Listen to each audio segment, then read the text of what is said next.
everybody. Charles Morgan with Comic Week. I'm with Norman Krumenacker. We're at Alpha Comics and Games in Willow Lawn, Richmond, Virginia, where it's 0 hour for the new releases. So we pulled a few of the titles that we think you'll definitely want to know about this week. We got some reader comments and also a little bit of trade paperback news, and Rob Liefeld's going crazy about DC. We'll talk about that for a second. We will, yeah. So what's coming out this week, Norm? So it's a week of beginnings and endings. I'm going to start with a couple of endings real quick. So Amazing Spider-Man, we've got the epilogue to Hunted. We've been following, Craven and Central Park and Vulture and what's been going on, and Arcade kind of, helping Craven to pull the strings. Really cool art on the covers. I flipped through, of course, already. For those of you who were kind of confused at the end of the last Amazing Spider-Man, this jumps right off and tells you exactly why you needed to be confused for a minute there. I'm excited to actually sit down and do a full read of this. This is my big one this week. Yeah, that's the cool thing about comic books. It really is like a serial. So, I mean, You're never going to totally see the full picture. One of my top reads this week is going to be Mirka Andolfo's Unnatural. Unfortunately, this is a maxi series of 12 issues. Of course, it's adapted from a European release. We have both covers here. You can see that are in stores. This is just a fantastic series. It's for adult readers, but it's not exploitative or gratuitous for the sake of being tittillating. Just beautiful art all throughout. Mirka Andolfo, she's getting a big-time gig soon, I think, she's going to do Catwoman, I think. I believe so, yeah. Yeah, but yeah, her art is just top tier. And the last time we saw an issue, the issue 9, she had basically had her back against the wall, and she devoured this demon wolf that has been stalking her. So now she has his powers, and who knows what's going to happen. On Mirka's Twitter feed, she's like, yeah, you guys are really going to love the way this ends. I actually tweeted to her and I asked her if she would be doing something with these characters afterwards, but she said she has other projects lined up, and it would be nice to see her come back to this universe because it's really cool. So speaking of endings, not endings, those of you who have some of the older issues of The Batman Who Laughs, remember that this said 6-issue miniseries? Hasn't. And whoever read the last one, you know that we are stuck in a very awkward position within Arkham, with the Arkham Knight and her retinue, and Batman kind of leaning into being the Batman Who Laughs and accessing some of his crazy in order to fight crazy, becoming the darkness. This issue is going to bring a lot of that stuff to, again, not a close, where it's 7 now, not 6. But it's going to bring a lot of it into relief, and it's going to make a lot more of it sing for you. Again, flip through, and you're going to be very, very pleased with what happens with Last Laugh. And of course, this has that classic cover. This is a Jock cover. He basically goes overboard. He probably puts 800, 900 layers of art into this illustration, and it's pretty great. And what's the variant you have this week? Just gorgeous, just madness. And you can see down here, as many of these, the hands have been further apart or framing something, or kind of the machinations are in the fingers. And here it's shackled. Yeah, you'll find out more. Yeah, so one of my favorite characters, I think, in the last few years in the DC universe actually has been Catwoman. This isn't your Halle Berry 1990s Catwoman anymore.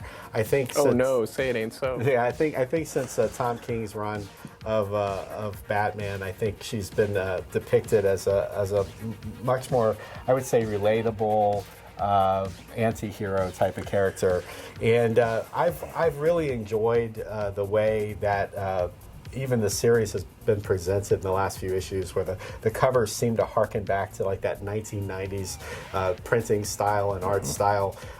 You see a little bit of this in this very bold cover, but I think most of the fans are really going to go after this art germ cover here, which I'm going to assume is going to sell out everywhere across the country because those covers go crazy. Absolutely. So I definitely look forward to sitting down and reading this. Over the last week and a half, I've read probably about 50 or 60 back issues of Batman just to sort of get back into that story, the Batrimony story, and everything that came after. And I really think that when we look back at what Tom King did with that character, you may not think so now, but I think it'll be looked back as like a really good moment in that character's history. And I agree. I think that Batman isn't stuck like certain other heroes that I am stuck on, pointing out how they're stuck in time. But Catwoman, the not the Rogues Gallery anymore, but the Hemi-Rogues Gallery, those people who are just on the periphery of the Bat family, are really becoming a better vehicle to tell better Batman stories and more rounded Batman stories. And Catwoman has been, and always will be, presumably, the main vehicle for Batman emotion. Right. Yeah, absolutely. Don't trust her with your jewelry, but maybe with your heart. Maybe with your heart. Maybe. Beginnings. Event Leviathan. This is what's been going on. It, major ramifications for the DC universe. The change of the paradigm. The baseline is going to be different now. For those of you who have been reading up and following in Detective and in Action what's been going on, we know that it's not Talia like it had been Talia back when Leviathan was a thing before. This presence has made itself known, especially in the last couple of issues, to everybody. This is, the power behind the powers behind the power, and he's just kind of walking through it, or she's just kind of walking through. It's a great cover. It has the menace and the action and kind of the varied portions of what's going on in the story present in it, and the variant. Speaking of menacing, I get really down on like color swaps and whatnot, and this character to me, and you're going to be able to find something. Okay, we can talk about Titanfall, or we can talk about any number of cyberpunk video games, but as far as things within this universe, this character's design seems, to me at least, to be very striking, and this variant cover really highlights it for me, and the menace behind it. So if you go back to that other cover for a second, you'll notice here there's somebody missing. And if you would have read the Leviathan Rising from the last a couple weeks ago, I guess it came out last week.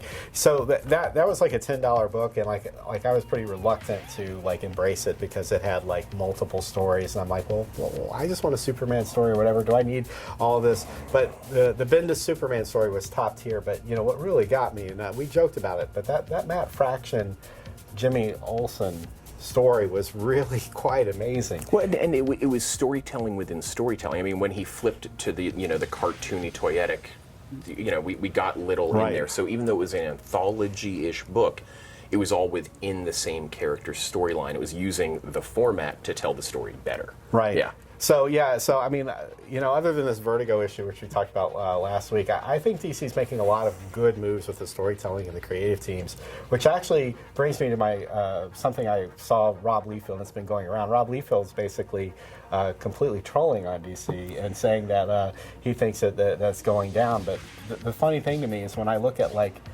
what's being put out on the market, it seems like DC's products are consistently high quality at this period.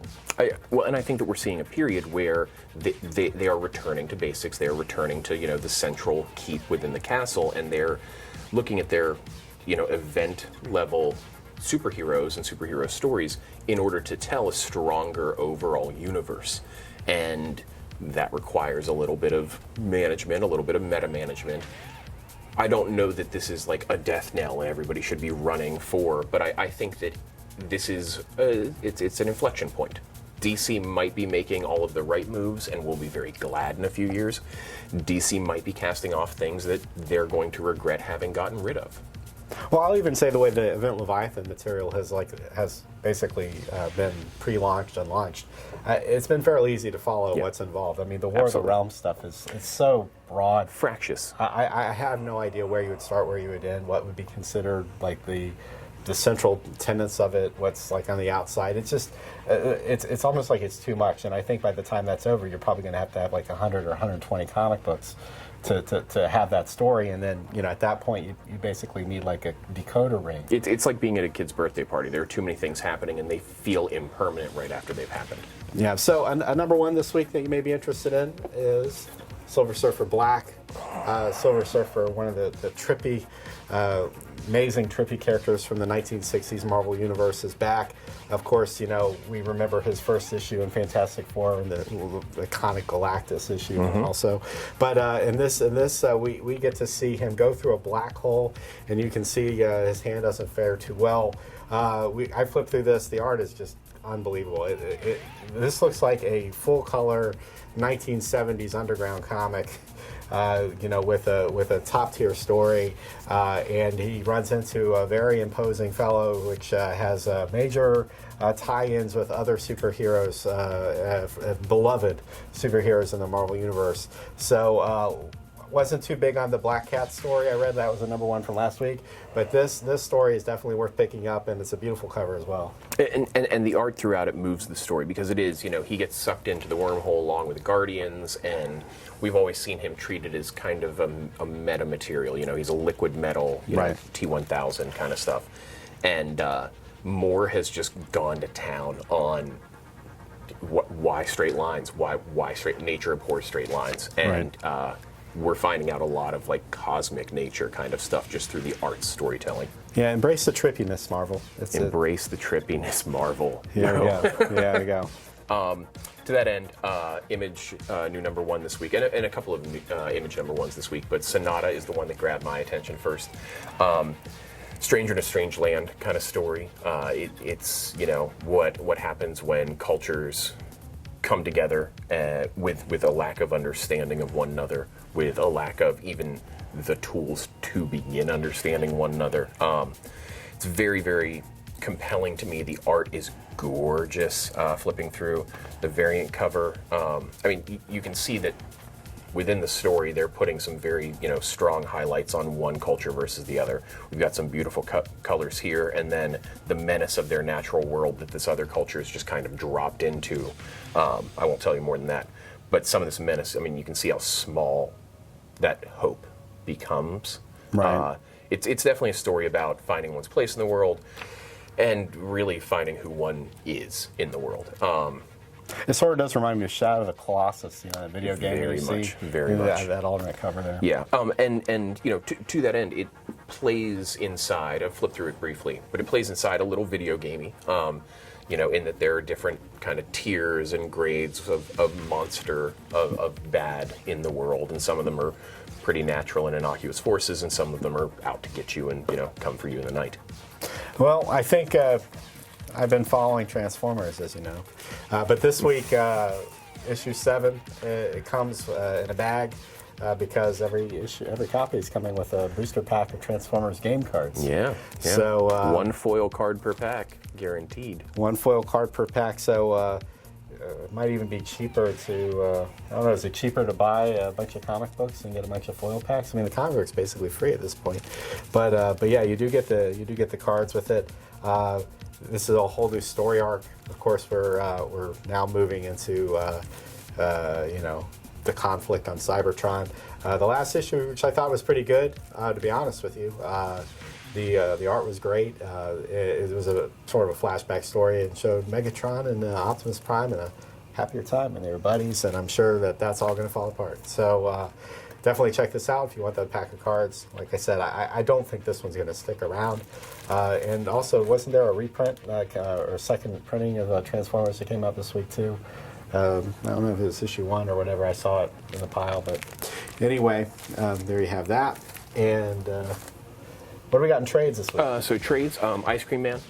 This is the 3rd trade of Ice Cream Man, anthology horror. Kind of give us a universe to play in and then show us the terrible, horrible, massive things that can happen in that. It's gorgeous. The art in this story has been very important to a lot of people. A lot of people have kept coming in based solely on the art because it's a much more candy-coated, without feeling saccharine world, right. Which a lot of horror tries, but it becomes saccharine. Right. This is hit right down that eerie level of bright colors, the sun's out, the birds are singing. Bad stuff's going to happen. Something's still going to happen. Right. And then you got Hulk Verines. Snickety stick. It's the Weapon H program continues, right. And we've similar to what has happened with X-23 in the last year or previous Wolverine storylines. Once that tech or that genetic code or that weaponizing gets out there, it is the duty, the moral imperative of the person who was the progenitor of that right. technology, Wolverine, Laura Kinney, to go out and destroy all the other versions of it so that they are the only one with this burden, the only one with this power. And so, similar storyline. We also got the deluxe edition of Batman Detective Comics number 1000. Came out back in April. Right. Beautiful covers, just beautiful cover work. This, of course, contains a bunch of other stuff. It's, you know, the full collected version. Has the variant issues, a couple extra stories. Yeah, yeah. And Batman 1000 or Detective 1000 is still selling. I mean, it is. You know, it is. So this is like for the absolute collector who wants to see everything involved with that historic issue. It's hard to believe, but we're going to be coming up to what's the next 1,000 we're going to hit? Who is the next 1,000? Brianna's writing in cursive. I can't read her finger. Who is? Wonder Woman. Oh, the Trinity. 700 last year. Okay. Okay, so we hit Wonder Woman 700 just this past year, which means 120 in 10 years. Yeah. Right. Is it bi-monthly or is it monthly? It's bi-weekly. Bi-weekly, yeah. Okay. Well, they're going to stop that next year, though. Oh, Yeah. that's Yeah. a thing. That's a thing. We're all going to be dead by the time there's another issue 1000. Hopefully. Hopefully. Yeah, and we want to thank everybody who liked the last week's video. On the Comic Week side, it was Daniel McNeely, David Brooks, Timothy Stout, Nathan James, and Nate Lanning. Thank you, and please continue to like the videos. From the Alpha Comics side, and I saw a lot of you guys here in the shop. That's one of the things I love about this, but Linda Redmond, Alon Mower, Joe Green, Jordan Turner, and David Scott Lane. Thank you guys very much. I appreciate the feedback you've given us here. I appreciate some of you have given us feedback online. We appreciate that as well. We're always looking to grow. Right, make sure you buy them out of comics so they can buy more for you. So we did receive a couple of comments. One of them was praise. Thank you. We like doing what we're doing too. We're glad that you liked to view us doing it. You know, tell us when you do, because we'll keep doing the same. We also received a little bit of a critique this week, right? Oh yeah, someone did not like the fact that I chose Black Hammer 45 over anything. They thought Matt Kent's art was terrible. So your opinion is invalid. Well, I told them that their opinion was every bit as valid as mine, and thanks for the comment. And that's really, you know, the content of these videos isn't always going to be your content. What we're really trying to do is we're really trying to show you things that not only have we liked, but like we're leaning on a lot of the people who come through these doors here in Richmond. We learn a lot from them, and we'd like to hear what you dislike, what you do like, what you'd like to hear more of. Some of the things you want to hear less of, though, they're for other people. They really are. Yeah, and also on that comment about Matt Kent's art style, you know, art's very subjective, and one of the things is some art really isn't for everybody, and your gut reaction if you see something and it just doesn't work for you, then your reaction is your honest reaction. So, you know, I think that sometimes, like, you know, we're not better comic book readers or more insightful people if we can tolerate or like an art style that you don't like. It's just sometimes it doesn't work. It doesn't hit you where it needs to hit you. For instance, a lot of people like the deceased comic that's been out, and I just have not liked it. That doesn't mean I'm wrong. It doesn't mean that they're wrong. It's just an opinion. So I just hope that you enjoy our opinions, because that's all they are, really, and we try to bring some information to you. But if we hear back from you and you have like comments or things that you want to say or things that you think maybe errors we make or things that we should consider, we definitely want to hear it, because that's part of the conversation, and that's pretty much what happens every Wednesday at a comic book shop. Is like those conversations begin for the week, those arguments about who's the better superhero or what's the better story or who's destroying your favorite franchise. That happens every week, and that's why we're here. So, and if you want free stuff, I'm giving this away. This is Fantastic Four number 81 and the CGC 9.0. Just go to our contest page and you'll see it. I'll ship it to one lucky winner. So for this week, a pretty decent week. I look forward to reading a lot of these things. So, yeah, it's been a bigger week than a lot of the past several. So we'll see you next week, and happy new comic book day, everybody.